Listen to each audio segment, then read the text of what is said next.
এটা আমার 18তম birthday. Finally আমি স্বাধীনতার স্বাদ গ্রহণ করতে যাচ্ছি আমার স্ট্রেট বাবা এবং মাফিয়াদের থেকে।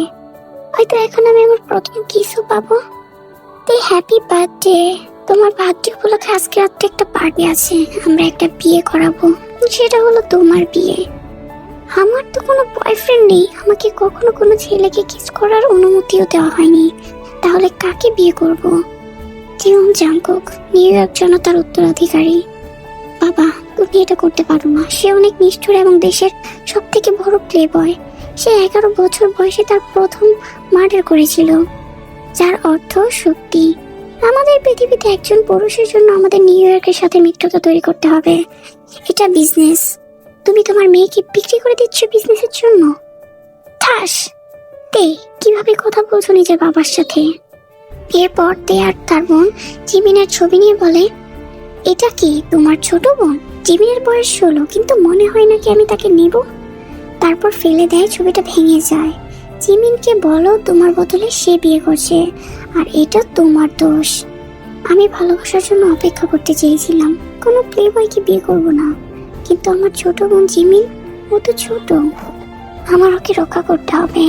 এর বাবা চলে যাচ্ছিল, তে তখন বলে উঠলো, না না জিমিন না, আমি বিয়ে করবো জিওন জাংকুককে, আমি বিয়ে করব। আর তুমি তাকে মেনে চলবে যেভাবে আমাকে মেনে চলবে। তুমি শীঘ্রই তাকে একটা পুত্র সন্তান দেবে, যাতে পরিবারগুলো একত্রিত হয়। আমি কেবল তোমার একটা হাতিয়ার, তাই না? এই বলে তে রুম থেকে বেরিয়ে যায় আর একটা সুঠাম বিগ বডির সাথে ধাক্কা খায়। লোকটি আর কেউ নয়, Jeon Jungkook, the mafia king.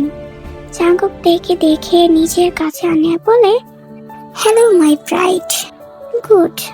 তোমার বাবা আমাকে প্রমিস করেছিল শিকাগোর সবচেয়ে সুন্দরী মেয়ে এনে দিবে। তোমার হাতটা দাও। তে তার হাতটা দেয়। জাংকুক হাতটা ভালো করে দেখে বলে, এই হাত এখন আমার। এই বলে হাতে একটা রিং পরিয়ে দেয় আর বলে, ইউ আর মাইন নাও। এই বলেই জাংকুক ঠোঁটে কিস করতে যায়, তখন তে ঠাস। এটা দেখে তের বাবা এসে তার হাত তুলতে চায়, কিন্তু জাংকুক তার হাত ধরে ফেলে আর বলে, she is my wife now, no one can touch her. তাকে প্রোটেক্ট করার দায়িত্ব এখন আমার। আমি ছাড়া আমার স্ত্রীকে কেউ স্পর্শ করবে না।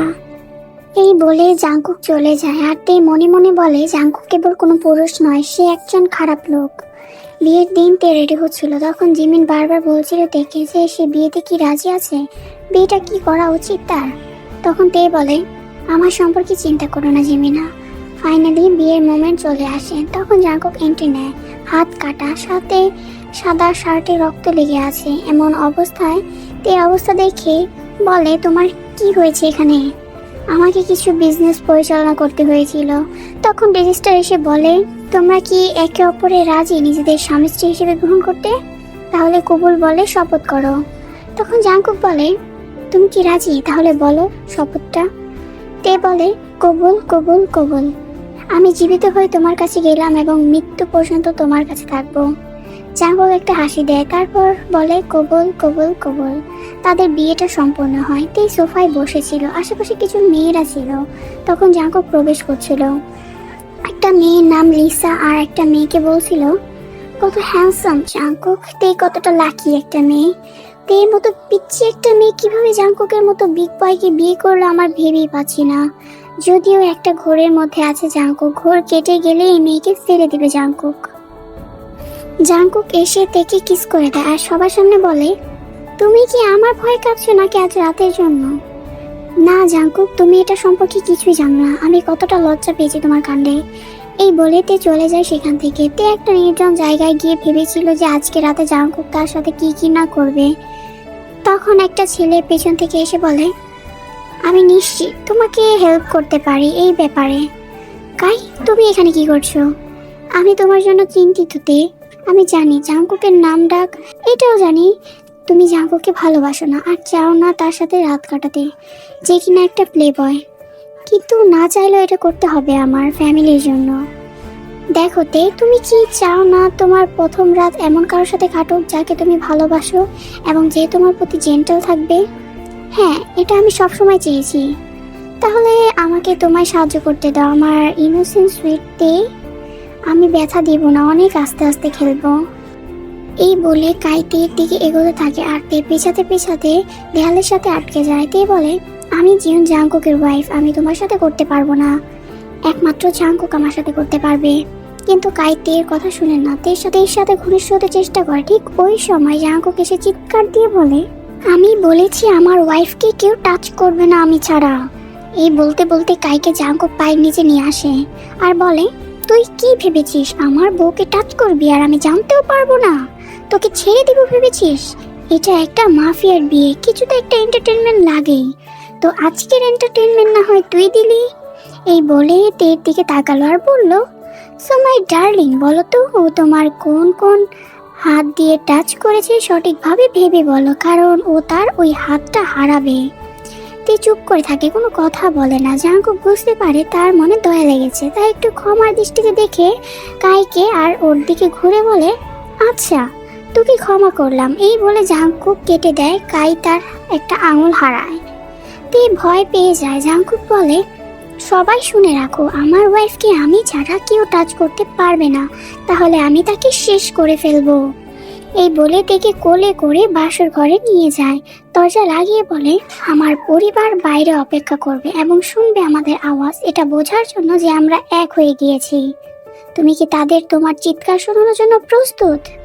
তেকে বিছানায় ফেলে ঝুঁকে বলে, তাদের আওয়াজ শুনতে পাচ্ছ? তারা বাইরেই আছে, তারা ততক্ষণ পর্যন্ত যাবে না যতক্ষণ পর্যন্ত না তোমার আওয়াজ শুনবে। এতক্ষণে হয়তো বুঝেই গিয়েছো আমিও এটাই চাই। তোমার তাকানো দেখে একটু ভীতু ছোট্ট হরিণের মতো লাগছে এখন, যে কিনা নেকড়ের খপ্পরে পড়েছে। এভাবে তাকিও না, আমি তোমাকে কিছুই করব না, আমি তোমাকে কিছু করতে পারবো না এভাবে তাকালে। তাহলে তো সারা রাত আমি এভাবেই তাকিয়ে থাকবো। তাহলে হয়তো আমি তোমাকে পেছন থেকে নিয়ে যাব, তাহলে আর তোমার মুখের দিকে তাকাতে হবে না। এই কথা শুনে তে বিছানা থেকে লাফ দিয়ে উঠে যায় ভয়ে। জাংকুক বলে, তুমি কি রিল্যাক্স হতে পারবে না? আমি তো কোনো মনস্টার নই, তুমি একটা মাফিয়া, তুমি ভালোবাসতে জানো না। আমি ভালোবাসি না তে, আমি শুধু খেলি। এই বলে জাংকুক তের বই খুলে ফেলে পুরোটা। এরপর বলে, তোমার বাবা মিথ্যা বলেনি, তুমি শিকাগোর সবচেয়ে সুন্দরী মেয়ে, নাও ইউ আর মাইন। বলে তেকে কাছে টেনে আনে। বলো, তুমি আমার, আমি আমার বোনকে বাঁচাতে তোমাকে বিয়ে করেছি, তাই আমি তোমার স্ত্রী হতে পারি, কিন্তু আমি তোমার নই, আমি তোমাকে ভালোবাসতে পারবো না। জাংকুক তেকে কিস করতে করতে নিজের দিকে ঘুরায় আর তে ঠোঁটে হাত দেওয়ায় তে কামড় দেয় আর জাংকুকের হাত কেটে যায়। তে বলে, আই এম সরি, আমি এটা ইচ্ছে করে করিনি। ওহ তে, শাট আপ, এটা কিছুই না, আমি তোমাকে জোর করব না, কিন্তু আমার ফ্যামিলি যদি জানে আমাদের মধ্যে কিছু হয়নি আর বিছানা লাল না দেখে, তাহলে তারা আবার ঝামেলা করবে, এটা কি ঠিক? এই বলে জাংকুক তার হাত কাটে এবং সেই লাল রং বিছানায় ফেলে, যাতে সবাই এটা ভাবে তাদের মধ্যে সব হয়েছে। এটা কেন করলে জাংকুক? এটা আমাদের ফ্যামিলির নীতি, তাই আমার ফ্যামিলি এখানে আসবে এবং এটা পরীক্ষা করবে যে তুমি পবিত্র কিনা। তুমি ভাবছো আমি একটা মনস্টার যে তুমি কাঁদছো তাতে আমার কিছু আসে যায় না? তোমার কি মনে হয় আমি মেয়েদের ভয় দেখিয়ে সব করি? ও প্রিন্সেস, তারা আমাকে অনুরোধ করে খেলার জন্য, আর তুমিও করবে একদিন, আর ততদিন পর্যন্ত আমি কিছুই করব না। এই বলে জাংকুক দেখে ছাড়ে। অন্যদিকে বাইরে থেকে আওয়াজ আসছে যে তাদের আওয়াজ শুনতে চায় তারা, তাই জাংকুক থেকে আওয়াজ করতে বলে। তে পারবো না বলে শেষমেশ পেরে যায়। ওহ জাংকুক, আস্তে খেলো, অনেক মজা। এই আওয়াজ শুনে বাইরের সবাই বুঝে যায় এবং চলে যায়। জাংকুক বলে, শান্ত হও, এখন তোমাকে কেউ সন্দেহ করবে না প্রিন্সেস, আমি সেই ব্যবস্থা করে দিয়েছি বিছানায়। তাহলে তুমি আমাকে কেন বাঁচালে? কারণ তুমি শুধু আমার তে, শুধু আমার। কোনো মানুষই কখনো যা আমার তা ছুঁতে পারবে না। যদি আমি একজন পুরুষকে তোমার সাথে কিস করতে দেখি তাহলে সে তার জিভ হারাবে, যদি তোমাকে খেলতে দেখি তাহলে সে তার গলা হারাবে, মনে রেখো।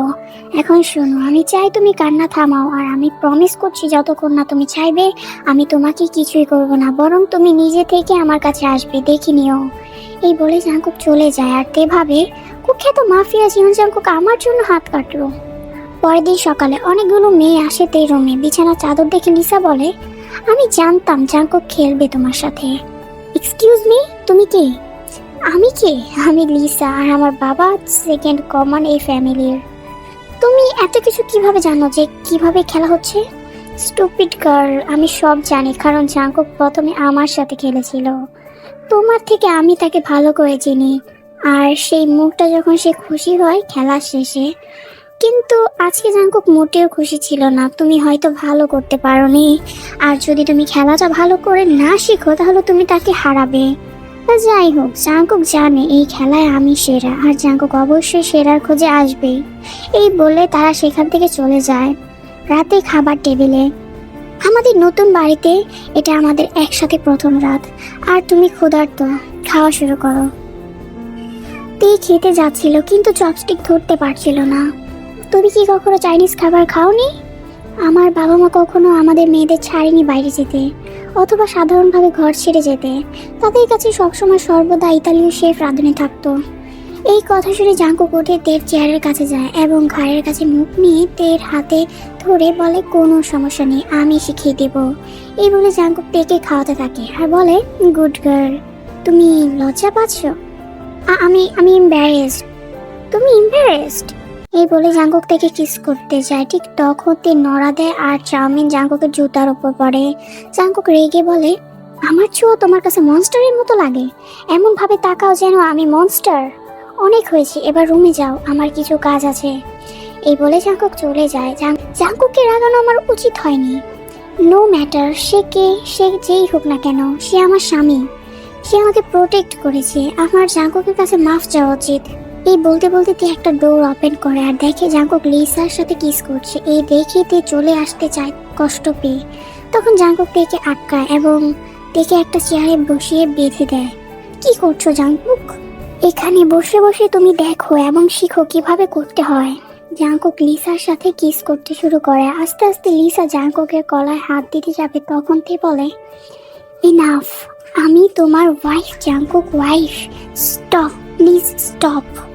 তখন জাঙ্কুক লিসাকে সরিয়ে দেয় এবং বলে, বেবি গার্ল থামতে বলেছে, সো সরো এখান থেকে। শোনো লিসা, মন দিয়ে, কারণ আমি দ্বিতীয়বার বলবো না। আমি জিয়ন তে, নিউ ইয়র্ক মাফিয়ার পরিবারের উত্তরাধিকারী জিয়ন জাঙ্কুকের ওয়াইফ। তাই আমার হাজবেন্ডের থেকে দূরে থাকো, নইলে তুমি আফসোস করবে। তে, আমি তোমার জন্য এটা কিভাবে গোপন রাখতে পারি? জাঙ্কুক তোমাকে চায় না। তোমার বাবা তার কাছে বিক্রি করে দিয়েছে তোমাকে, এক করুণ অবঞ্চিত কুকুরের মতো। তে লিসাকে একটা থাপ্পড় দেয় আর বলে, তুমি করুণ, কি ভেবেছো আমার হাজবেন্ড কি চুরি করতে পারবে? কখনোই না। আমি তার ওয়াইফ, আর তুমি মাত্র একটা দাসী যাকে সে ইউজ করে আর ফেলে দেয়। জিয়ন জাঙ্কুক আমার হাজবেন্ড এবং আমি তার ওয়াইফ। তুমি কি? হ্যাঁ, I am his and he is mine. Yours. Jungkook তোমাকে ভালোবাসে না। জাঙ্কুক তোমার প্রতি আগ্রহী কারণ জাঙ্কুক ভাবে তুমি চরিত্রবান, কিন্তু তুমি একটা চরিত্রহীন। যখন জাঙ্কুকের মন ভরে যাবে তখনও তোমাকে ছুঁড়ে ফেলে দিবে। এই বলে লিসা তের চুলে হাত দেয়, আর তখনই জাঙ্কুক এসে লিসাকে ধাক্কা দিয়ে বলে, no one can touch my wife but me. Jungkook, তুমি সত্যি আমাকে আঘাত করবে এই চরিত্রহীন মেয়েটার জন্য? সে আমার ওয়াইফ, আর তুমি তুমি কিছুই না। এইভাবে জাঙ্কুক লিসাকে অপমান করে বের করে দেয় আর দেখি বলে, নাও হ্যাপি প্রিন্সেস। না, তুমি একটা চিটার, অন্য মেয়ের সাথে করো। দেখো বেবি গার্ল, আমি মাফিয়া কিং, তুমি করতে না দিলে অন্য কেউ এসে করে যাবে, এটাই নিয়ম। হ্যাঁ তাই তো, তাহলে আমি অন্য কারোর সাথে করি তোমার চোখের সামনে, তখন দেখি তোমার কেমন লাগে। এই কথা বলার সাথে সাথে জাঙ্কুক থেকে দেয়ালের সাথে চেপে ধরে আর বলে, আমি তাকে শেষ করে ফেলবো। তেকে সামনে ঘোরায়, এরপর বলে, আমি ভালো মানুষ নই তে, মাফিয়ায় কোনো ভালো মানুষ নেই, কিন্তু আমি প্রমিস করছি তোমার ইচ্ছা ছাড়া আমি তোমার সাথে খেলবো না। এই বলে জাঙ্কুক থেকে কিস করতে থাকে। তে বাধা দেয় না, এবার তেও কিস ব্যাক করতে থাকে। জাঙ্কুক আস্তে আস্তে তে ফ্লাওয়ারে হাত দেয়, নাড়তে থাকে। তে মজা পাচ্ছিল। আস্তে আস্তে জাঙ্কুক তার কভারটা খুলে গলাটা বের করে, এরপর তের মুখে ভরে দেয় আর বলে, আমার গলাটা কেমন খেতে প্রিন্সেস? হ্যাঁ জাঙ্কুক, অনেক মজা। তাহলে এবার কলাটা ফ্লাওয়ারে দিয়ে দিই। হ্যাঁ দাও। এই ফ্লাওয়ার তো অনেক টাইট, কলা যাচ্ছে না, ফ্লাওয়ারের মতো খেতে হবে। জাঙ্কুকে ফ্লাওয়ারের মতো খেতে থাকে। এরপর জাঙ্কুকে কলাতে ফ্লাওয়ারে দিয়ে খেলতে থাকে। আস্তে আস্তে স্পিড বাড়িয়ে দেয়, চড়ে চড়ে খেলতে থাকে। খেলতে খেলতে 2 ঘন্টা হয়ে যায়। এভাবে রাতভর খেলতে থাকে আর মধু খেতে থাকে। সো তারা মধু খেতে থাকুক আর তোমরা লাইক দিয়ে মধুর কমেন্ট করতে থাকো। ওকে, বাই বাই।